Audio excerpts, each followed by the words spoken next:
you for being here and good morning. And we speak this morning about Leonardo, Michelangelo and that whole crowd of artists who were also interested in science and also appear in science fiction. I must say now present the panelists. The first panelist who had the idea, proposed the panel and worked on it is Bruno Vitiello, who can't be here because he had some small surgery, but that's enough for he can't be here. And so I am also Bruno Vitiello for today if I leave my glasses.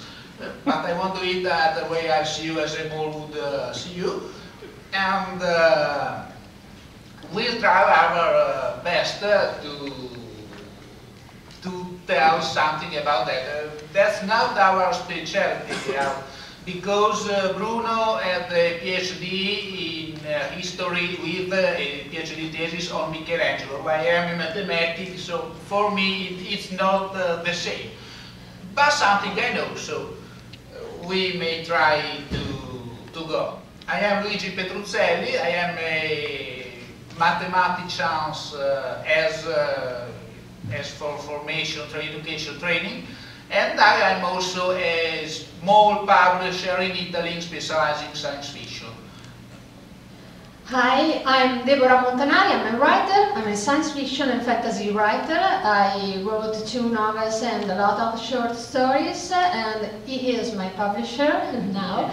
And like said Luigi, this is not my speech, this is a speech of Bruno Vitiello, but I try to be the best of myself, and I think I talk to you about my experience with the art like a writer.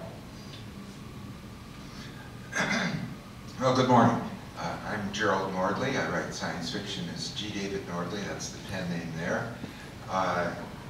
Got a couple books out. I am also an astronautical engineer. Okay, let me start.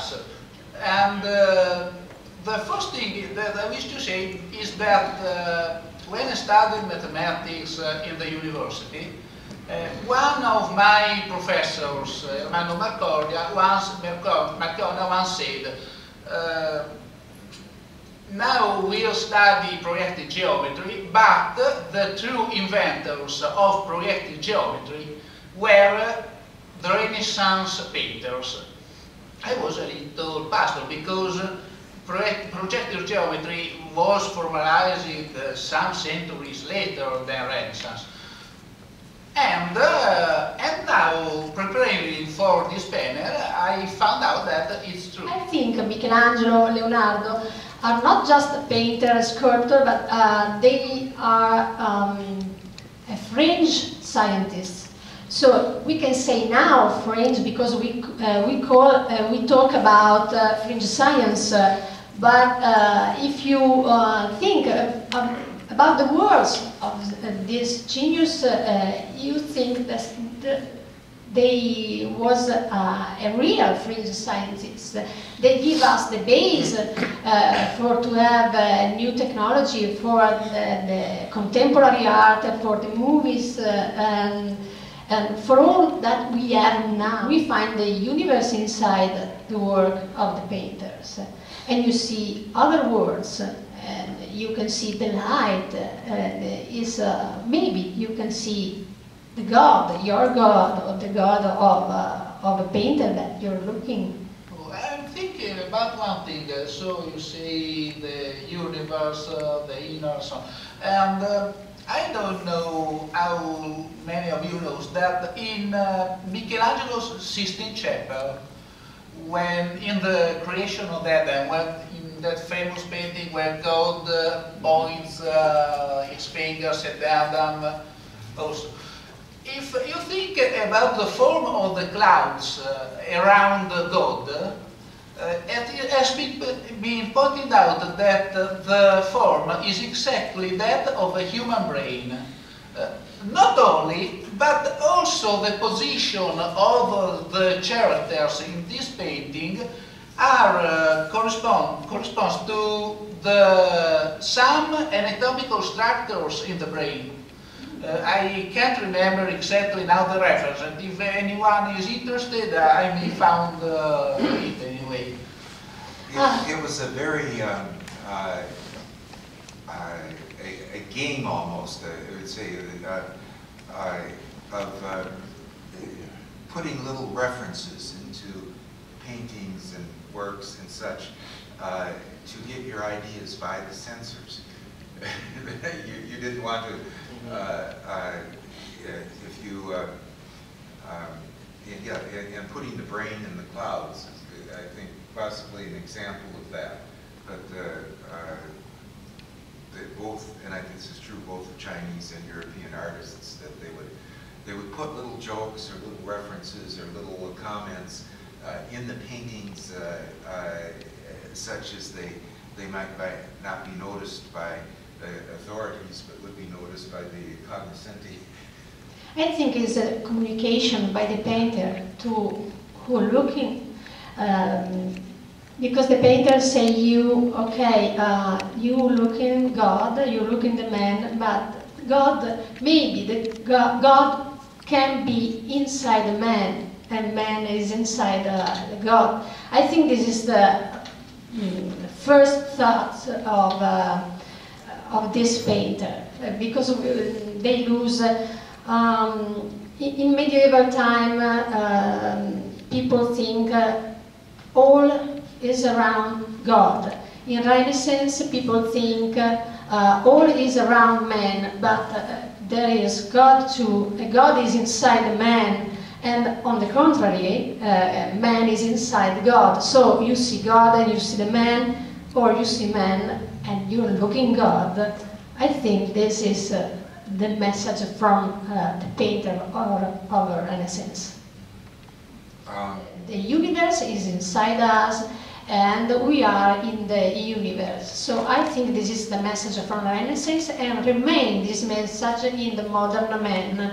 So we think in different way, but it's the same.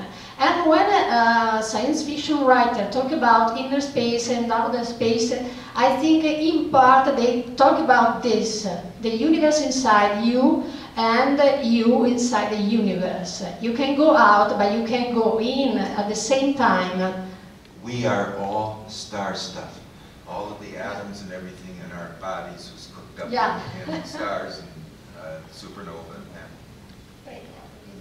Okay, no, I wanted to return to the main... Yes, because Tassono-Ricano live now, it's not from Renaissance, no. That is Leonardo, for example, and we spoke about, we told you something about he's considered the inventor of illustration of anatomy and so on. He was many things, you know this perhaps better than me. And he is perhaps, as far as I know, and maybe I'm wrong, you'll help me with this, of these artists of Italian Renaissance, the most seated, the most seen in science fiction stories. When I saw Dali, I think about science fiction. That's perfect. And the same paint, I think the same things when I saw drawing by Escher. He used like another world. You can see other world. You can see other dimension. I'm thinking about Magic Mirror by Escher.